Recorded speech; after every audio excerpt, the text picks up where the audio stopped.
একটা coffee house দেওয়ার খুব ইচ্ছা, খুব শখ যে আমি একটা কফি হাউস কখনো দিব।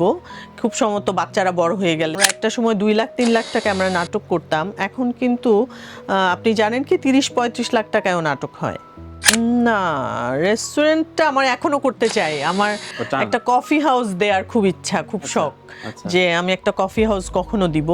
খুব সম্ভবত বাচ্চারা বড় হয়ে গেলে, যখন বাচ্চাদের আমার দায়িত্ব শেষ হয়ে যাবে বাচ্চাদের প্রতি, লাইক পিছিয়ে লেগে থাকতে হবে না, তখন হয়তো বা করবো। এরকম একটা ইচ্ছা আছে।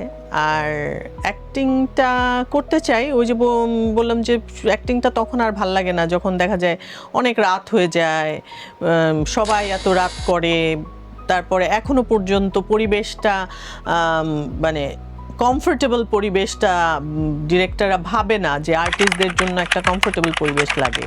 তার একটা কমফোর্টেবল জায়গায় বসবে, একটা তাদের ক্লিন ওয়াশরুম লাগবে, তাদের একটু খাবার লাগে, বা যেখানে বসবে অ্যাটলিস্ট আমাদের মতো গরমের দেশে একটা ফ্যান লাগে বা একটা এসি লাগে। এখনো পর্যন্ত আমাদের কিন্তু বাজেট অনেক বেড়েছে। এখন কিন্তু আপনি জানেন কি না তানভীর ভাই, আমাদের কিন্তু আমরা একটা সময় 2 লাখ 3 লাখ টাকা আমরা নাটক করতাম। এখন কিন্তু আপনি জানেন কি 30-35 লাখ টাকায়ও নাটক হয়।